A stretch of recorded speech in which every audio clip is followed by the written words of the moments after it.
Well, good morning. Back again. Missed last week because I was hiking across Catalina Island with, It's true. well, originally 4 people. Then it was down to 1 people. You and Kathy. Yep. And then we were back up to 4 people. So that was good. Had a blast. But man, I missed you, Roger.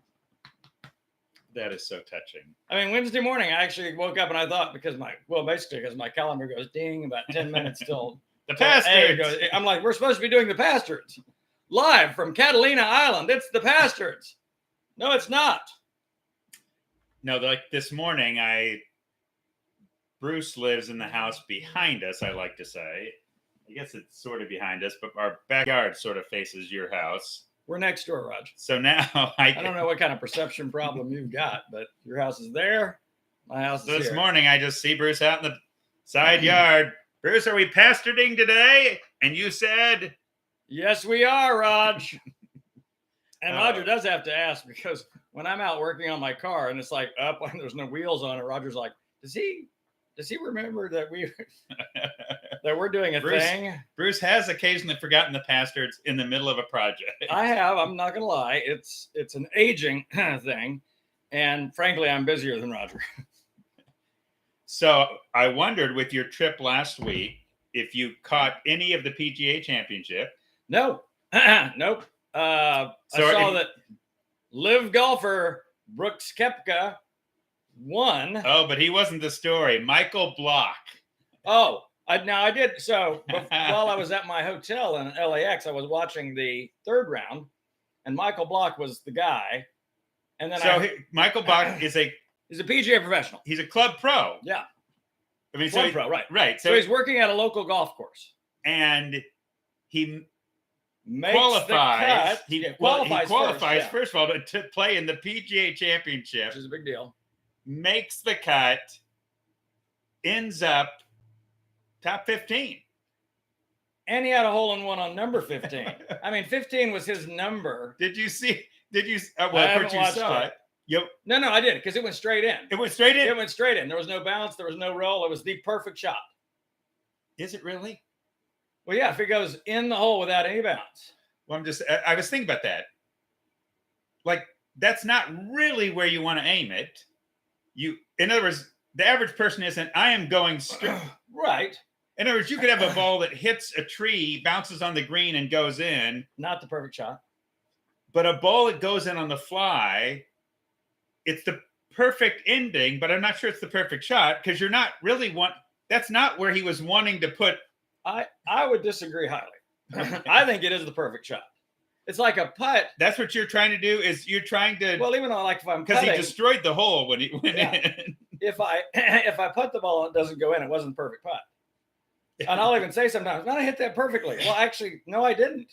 Because had I hit it perfectly, it would go in the hole. In other words, the whole goal of golf is to get the ball in the hole. If you can get it in one on the fly. So that's your definition of perfect. I have had a hole in one, so I know what I'm talking about. Have you had a hole in one? Other than on that little pitch and putt where you ran it in from 90 yards, bouncing and jumping as it were. So many things I can say. Like a little boy on a trampoline. Ding, ding, ding, ding. Roger was with me on my only hole in one, which was really, really, really, really, really fun. That is cool. And I hit the near perfect shot, just right of the flag, spun it to the left, down the hill, boom. Did you buy lunch that day? Probably bought lunch, beers, right, dinner that night. But I actually thought, because my eyes aren't great, I actually thought I had gone over the green. In other words, I saw it hit the green and then roll, and then it disappeared. And I'm like, I can't. It was the perfect shot. I flushed that. That was the perfect shot. You know, when you hit it flush, it's this feeling on the club where you don't feel the ball. You don't feel the contact. It's just that it's the perfect shot if it goes in the hole.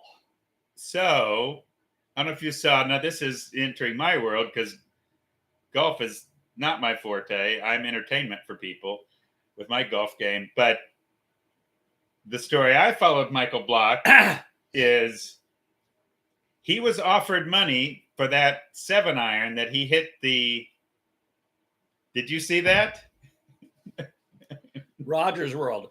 So on eBay, that club is selling for $75,000 right now. Michael Block's hole-in-one, the PGA Championship. He was offered $50,000. He said he had received an offer. Someone wanted to buy that 7-iron for $50,000. You would have sold that so fast. Oh yeah, collectors are funny people, aren't they? Yeah. I mean, because that's an obscure, but the higher the obscurity in one sense, the higher the value. Right. There's this thing. Well, first, so it's a club pro who not only makes the cut, but top 15, this hole-in-one. But I also wonder, which is probably not the case, because you may have seen the Colonial, which he got an invite to, he did disastrously. Well, after the week that he had, yeah. I mean, you're going to shoot an 81. That's going to happen. Although he did have a fabulous shot off the bridge. Off the bridge. Okay. Yeah. But I thought, like, if this is a guy who's turning around, who's going to turn out to be better than people thought, well, that club also increases in value if this guy starts. Because it became his entree really to the PGA Tour. Yes. If he continues to qualify and get invites. Because I think he ought to make top 15. I think he's PGA next year. Right. And some other tournament. Which is huge. And, I don't know if you remember, Tom Schreiner qualified for the U.S. Senior Open last year and played 2 rounds. Yes. Which our friend Tom Schreiner's unbelievable. No. I mean, you've got to be. It's the best of the best that get into the Senior Open. I mean, it's the U.S. Open for seniors. Well, just to qualify is huge. Which is why for Michael Block, right? That's the win. I mean, look, so for him, it's you're getting to play with the big boys, right? A win is you're literally playing the PGA Championship. The second win is you make the freaking cut. The third win is what order you hit a hole-in-one. Well, fourth win, you come in top 15. You're going to be And just in the middle of that, because they talk about this in the third round, just to be in contention in a major is fun. That's a huge win. Yeah. No one expects the amateur I say pro, but no one expects the club pro to be in contention. You're just tickled when they make the cut. Right. After 2 rounds, there's a cutoff point. And if you're not at a certain point, score-wise, you don't make the cut. So he makes the cut. He's playing with Justin Rose, who they said he's great to play with. He said Rose has been great, because again, as a club pro, you can feel a little bit like an outsider. Sure. These are the PGA Tour guys. You're the club pro. And you can sense disrespect or sense, when it's... Man, the crowds loved him. I mean, and of course, he's just fun. He's the opposite of Tiger Woods in terms of concentration. He's just having fun with people, which is the way I would play, which is probably why I don't play well. But I would be very much into the people and the audience and just having fun with them. Right. Anyway, it was great. So I didn't get to see that because I was at Hermit Gulch. There's no signal at Hermit Gulch that we know of, but... Good time. So you know what my biggest, most outstanding takeaway from the Catalina Island trip was? I'd love to hear it. 2. I'll give you the second one first because the first one is the one I want to talk about. There's 2. I might only want 1. No. I'll only give you the second one and then I'm going to give the first one anyway because let's face it, I run the Pastords. No, you don't. It's my show too. I say 1 instead of 2. Okay. So the first thing I realized is I'm the only person apparently that's physically capable of doing the Trans-Catalina Trail because everyone else on our trip blew out knees. It was terribly sad. He's serious. I'm serious. No, I mean, I was evacing a girl out on day 2. I'm so glad I did not go because I've got one knee that wouldn't have made it to Hermit Gulch. That is an adventure. Roger had been writhing on the ground. But when you have these super steep downhills, apparently, it's really hard on your knees. Well, you've always told me downhills are harder on your body than uphills. And that's where you get the most injuries. Obviously, because people fall. Okay. Most injuries, but all by far. Rarely do people fall going uphill. Right. Because you're fighting against gravity and you have so much more And if they do fall, they're just doing push-ups. Yep. Yeah, just doing some push-ups. Yeah, all right. The one girl that fell on her face and just stayed there. And I said, "Hey, honey, are you all right?" And she's like, "I'm fine. Just resting," which was hilarious. I'm like, she's going to be a stand-up comic one day. Second most biggest takeaway was... But seriously, you have, I mean, the knees are. Yeah, I was surprised. So, I mean, like in future trips for that, I mean. Well, I'm going to have to put a disclaimer on there. If you have any knee issues, don't go, which I hate to do because I love the revenue. And you're going to have to require people to bring knee braces. Well, I'll carry a bunch of them. So Okay, I had one. I needed 3. So at one point, I'm using ace bandages and a bandana to tighten up one girl's knee because it was ready to flop and go south, which is not good. Like the first girl, her kneecap literally moved from the center where it's supposed to be to the left over where your MCL is. Not good. Not good. Lots of pain. Lots of pain. I did and you want that kneecap to stay right there in the center. Did a ton of first aid on this trip. Went through all of my muscle relaxers. I didn't use any. I mean, but everyone else, have you got a muscle relaxer? Like, okay, yeah, we're good on that. Lots. I ran out of ibuprofen. First time I've ever run out of ibuprofen on a trip. You ran out of whiskey in a hurry. Yes, my good friend Ray helped you with that. Helped tremendously. He loved you. But I loved Ray because Ray got us aside at Shark Harbor, which is the epitome of gorgeous ocean campsite. Big waves coming in, hitting the California, like on the California coast. There's actually surfers out there when we were out there, and you're camping on the water, which is a little disconcerting when the tide comes in because it comes within like 20 feet of your tent. But it's very steep. Unlike New Smyrna, that's very flat. It's very steep, so it's not going to get there. They wouldn't let you camp there if it's going to get there. Sure. If you had a hurricane, it's going to get there. And then we had a seal come on the beach that night, and it gave birth to a pup overnight. Crazy. But that's not the big takeaway. Okay. All right. So that's not the big takeaway. I just want all of our listeners to know, if you have not watched Jesus Revolution, watch it again and again. I watched the first half on the plane trip there and wept nearly the entire time. I cried through a lot of the I was crying all over the place. And I felt bad for the people next to me. They were like, what in the world? Did he just lose a child? What's going on?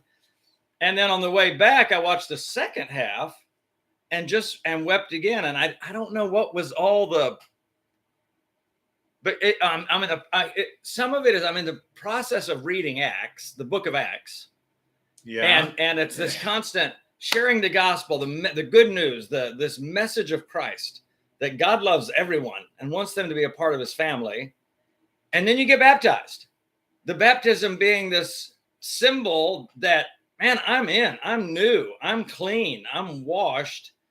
And by the way, I swam in the Pacific Ocean for the first time. And what they don't show you on Jesus Revolution is the water is approximately 33 degrees. Whatever it is to keep it from free. It is so, I was in there 38 seconds. And so I'm like, holy cow. But I think quick baptisms. Oh, yeah, quick baptisms. But the power of it's Roger, it reminded me of my 1995 call to ministry. Okay. I was sitting at Willow Creek Community Church. Bill Hybels was speaking. And by the way, Kelsey Grammer, and that reminds me of an older Bill Hybels, a balding Bill Hybels. Okay. And it was so moving to me to remember my own experience sitting in that environment and listening to a person that just loves the outcast, that loves the outsider, that loves the non-believer. Mm-hmm. And I just remember I drew on my notes. I was taking notes, just drew a huge heart. And I'm like, it's the heart of this ministry that's drawing me to this, and to even want to. And that's when I made the decision in my own heart. We're going to move to Huntsville. I felt like God wanted us to move to Huntsville, Alabama, and start a church. But it was going to be a different kind of church. It was going to be a church designed from the beginning. How do we reach the outsider? Versus just ministering to the insider. And both are good. I think in the evangelical world, we call it evangelism and discipleship. However you break that down. But what I was seeing in Jesus Revolution is a man, Kelsey Grammer in this case, who is Chuck Smith. He's the founder of Calvary Chapel, which there are thousands of those, over 1,000 of those around the world now. But his change of heart about the hippies because everyone saw the hippies as unsavable. In other words, the hippies are going further and further away from God. And it's part of the darkness of the age. Right. When actually, they're a threat to our society. They're a threat to the society. In other words, right. There's drugs and free love and sex and lawless, no rules, whatever. This is what's going to ruin our country. This is and the signs of love and peace. I remember, Roger, seeing the peace sign and in the culture I grew up in, seeing it more as a swastika. Like the peace sign was attached to something bad. Yeah. The Beatles and the peace sign was attached to something bad. And I realized, and this is a beautiful point where his daughter says, Dad, they're all about love and peace. Isn't that kind of what you're about? I mean, that sounds a little bit like what I think Christianity is supposed to be. And the way they tell the story, the daughter was kind of moving away from the Christian faith, not seeing the reality of it. Anyway, she brings the hippie home. I don't want to spoil the whole thing. Just Lonnie Frisbee. The name tells you everything you need to know. And Lonnie was just full of love. But just to see how the gospel is still changing hearts, the good news that God loves us and accepts us and cares for us, no matter where we are. There's this poignant place where Lonnie tells Chuck Smith, he said, man, the drugs and the sex and the psychedelic stuff and all that. He said, man, it's a quest for God. Because he said it's a quest. And Chuck Smith goes, a quest for what? He said, man, can't you see it? It's a quest for God. And it just struck me again. We're in a generation, we're in the same generation. People are on a quest for God, whether they know it or not. They might pursue that through pleasure, through achievement, through perform. Oh, I just got the P's going again. Pleasure, performance, whatever. Possessions. Oh, we could go on. We could go on forever. Power. Gosh, he is such a great word. Once a pastor, always a pastor. Even though we're retired pastors. What I'm saying is a pastor. We're retired pastors, although I feel like we're coming out of retirement in this season. We're just losing it. But so powerful, so good. I talked to a client yesterday, and first time I had met with them was husband and wife. And I said, just got a feel for them. I said, have you guys seen Jesus Revolution? They said, we watched it on opening day. We were in the theater, bawling our eyes out. So if you haven't watched it, you need to, because it speaks to what we read in the Acts of the Apostles. God's still doing it today. Well, and he's inviting us to be a part of it, by the way. This is the beauty of what I'm listening to you, and I'm saying part of the tears come from this God who's actively at work and always has been. Yep. And what does it look like? If I go back to, you could go back pre-Jesus, but I'm just going to Jesus. Jesus comes on the scene, and there are the people who are going to ruin the culture. There are the tax collectors, they're traitors.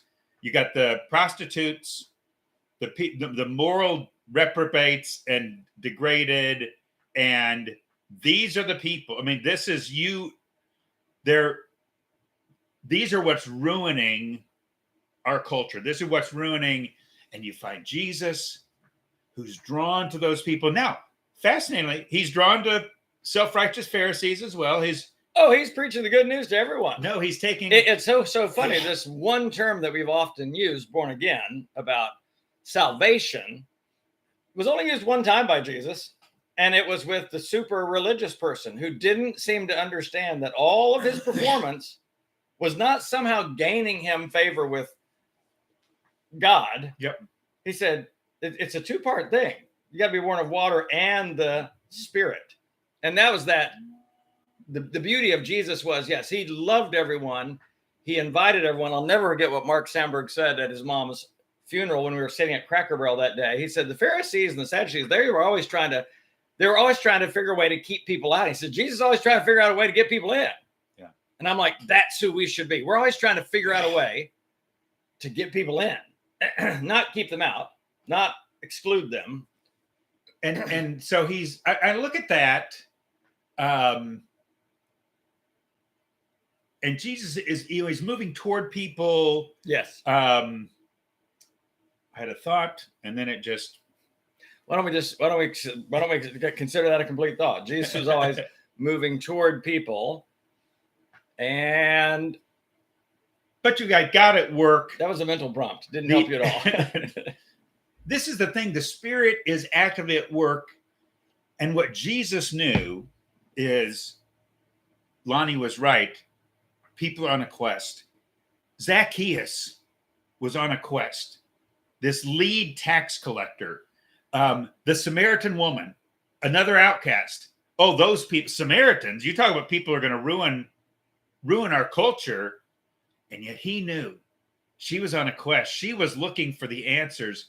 Jesus moved towards seeking hearts. In fact, that's what he even said with his parables. And he could see it. Yes. So and that is the great work of the Spirit that we have to be attuned to. He could see it when a person was seeking. It was that whole thing of even the Old Testament scripture that seek and you'll find. Jesus said that as well, but there's also a passage in the Old Testament, if you seek me, you will find me, if you seek me with all of your heart. Is that right? In Isaiah, so, one of the prophets? But can we see the seeker? Because the seeker might look very different than we think. Well, the seeker may not be going to church on Sunday morning. No, this is the thing. We look on the way these markers for people who are open. And I think even when you talk about the seeker movement, one of the things that piqued my interest years ago was even the idea. Yeah. I think it was, what's his name, wrote a book, More Ready Than You Believe. Yeah. There are more people looking and there are more people seeking. We will look at certain things, at behaviors, and look and say, yep, oh, that person's rejecting God. They're moving away from God, where Lonnie could see, where Jesus could see, wait a second. Oh, I can see that looking for love in all the wrong place, looking for God in all the wrong places. Yeah, and that's the way Lonnie said it. They're looking for God. They're just looking in the wrong places. Yeah.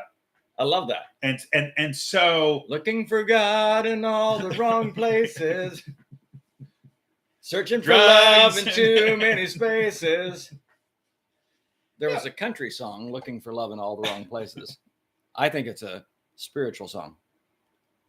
But I think part of the thing that moved me, there's this part of my heart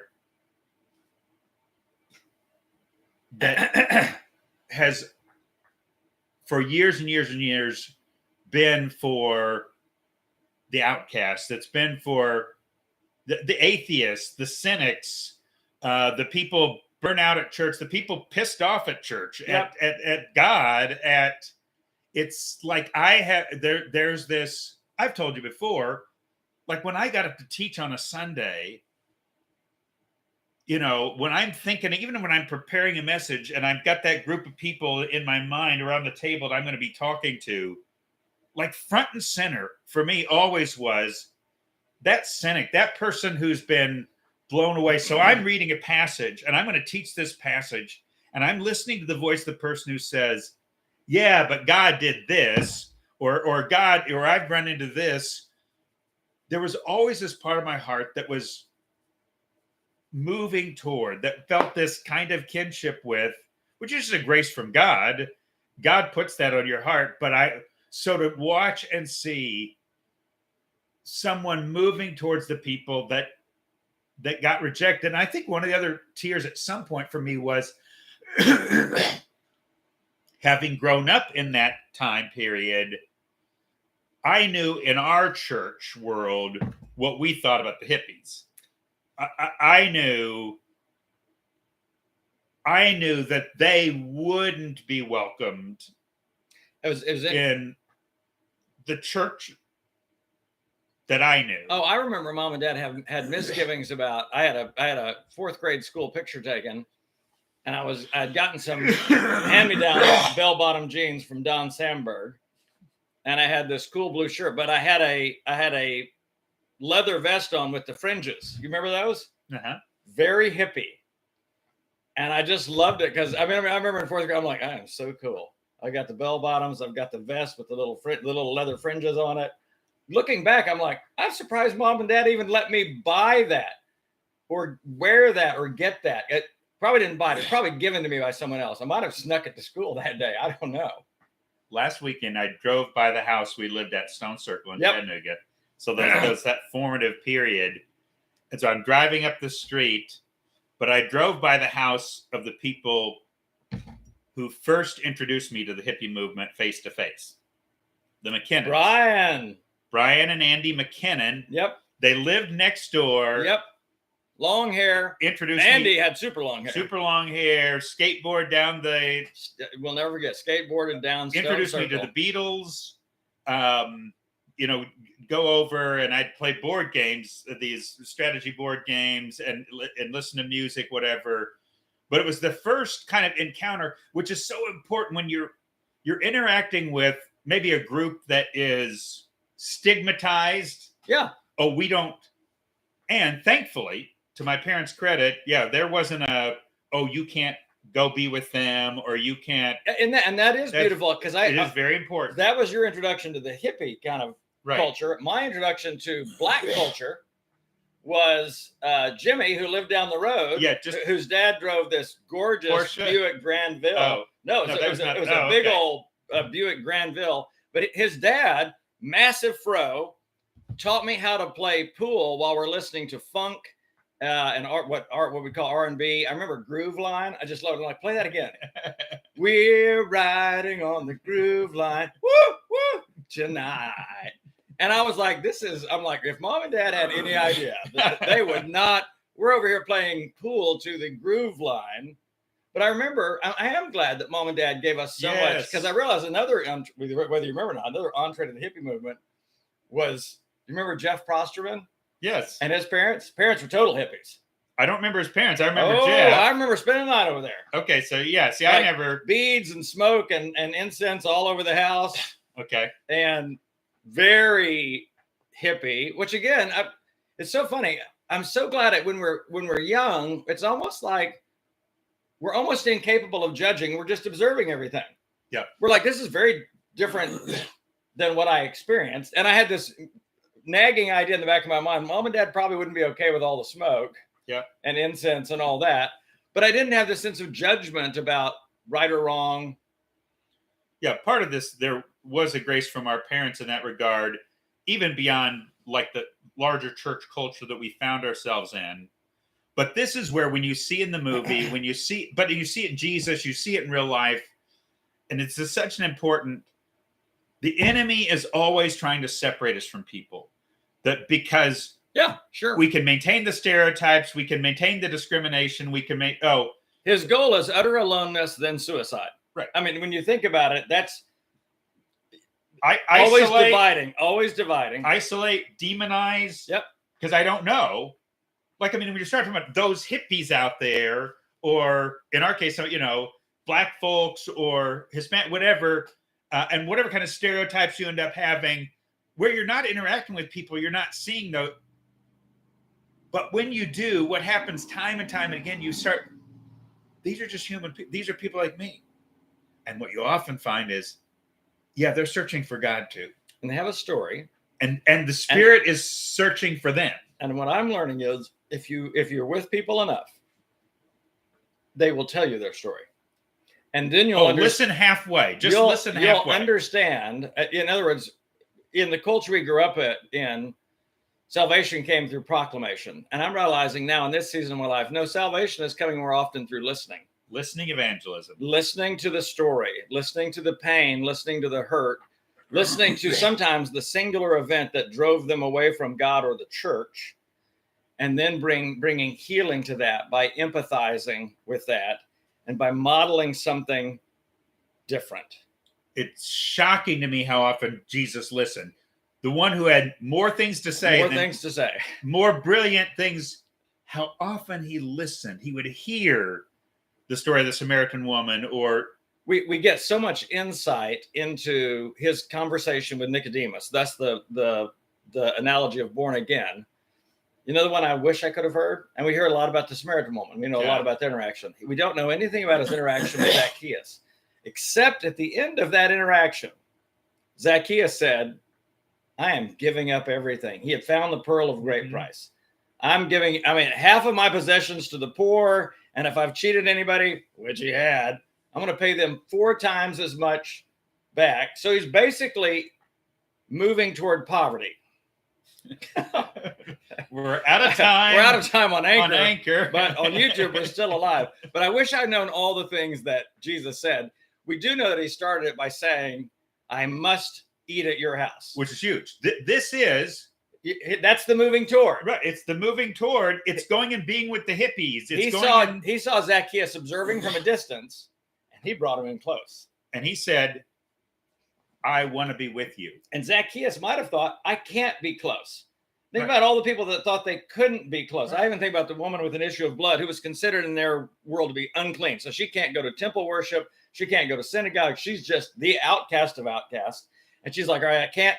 But if I can just touch the dirty hem of his garment. She had this faith, and Jesus wanted to call her out. Yeah. And he did. He's like, this woman has great faith. Your faith has healed you. And I think faith looks different for each person. It wasn't a magic prayer. Not against prayer. Obviously, there's moments where we turn to God. We turn from sin and self to God. But what that looks like for each person is very different. And it was fun after hiking with Ray for about 3 days. We swam in the Pacific Ocean, and he came out of the water, and this brought just that tear to my eye again. He said, I feel born again. And I'm thinking, Ray, you might be more born again than you know. But because it was very invigorating. Yeah. Really cold water. But we've interacted since then, and I don't know if I told you all the stuff he said. It's hilarious.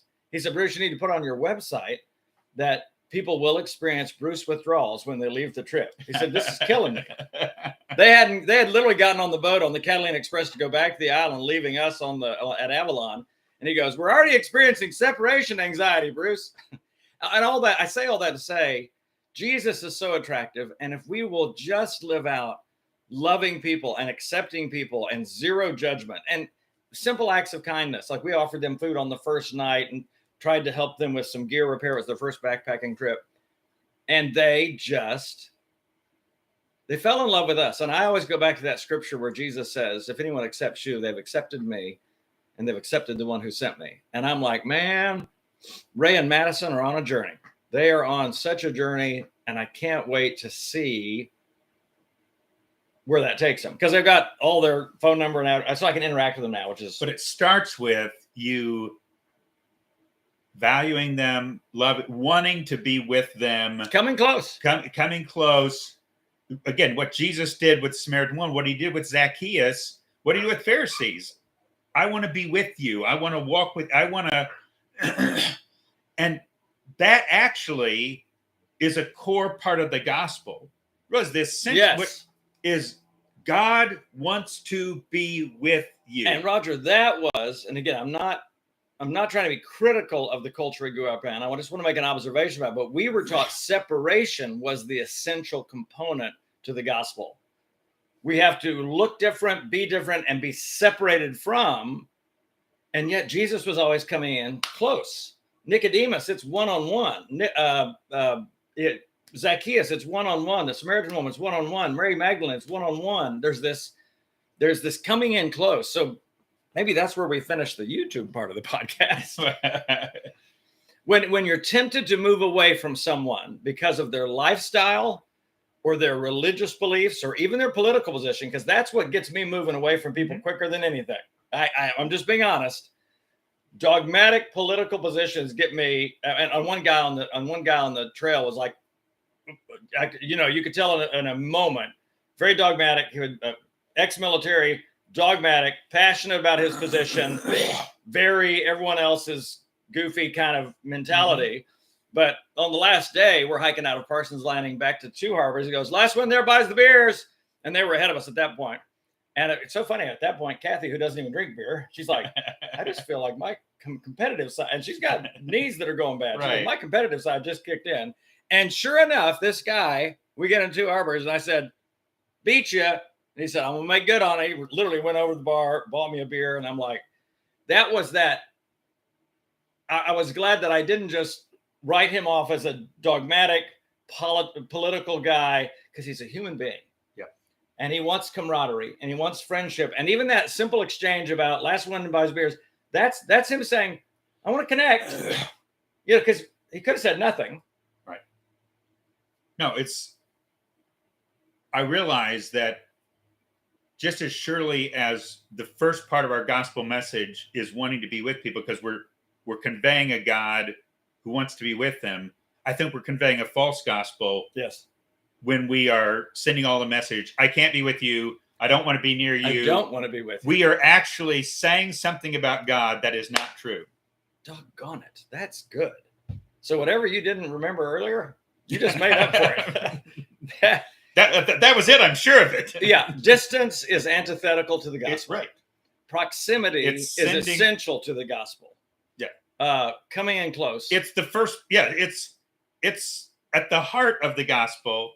The God who wants to be with you, who wants to be with the prodigal, who wants to be with the ethnic group, who wants to be with, yeah. And I realize even in the situation with the two people we ended up hiking with, that we didn't know before the trip, because I do spiritual direction morning and evening.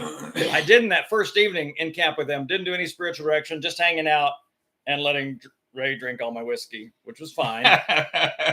But I told, Kathy later, I'm like, hey, I'm trying to be really sensitive to the Spirit, because I know part of people pay me for trips because they're looking for that. She goes, oh, I totally understand. And then the next couple of days, they engaged that part of the trip. And of course, I kept it brief and very, very, very practical. My whole goal is teach the way of Christ in ways that are understandable and actionable. And it just turned out beautiful. So I realized, man, I'm still part of this Jesus revolution. God's still giving us entrees with people that are very different than us and that we might have assumed from the beginning don't want to be with us. That's the other thing I realized. We assume, like even at Hermit Gulch, because that's where we first met them, I'm trying to give people space in camp, because some people are I want my space. I want to do my thing. I don't want to interact with other people. I'm coming out to the wilderness, so I don't interact with other people. I try to be very sensitive to that. But they reached out night one, like, hey, we kind of heard that you're a guide because they're listening to us. I'm helping people set up tents. Mm-hmm. We got a gear problem. A snap broke off. Can you help us with it? I'm like, sure. And I realized that was the moment.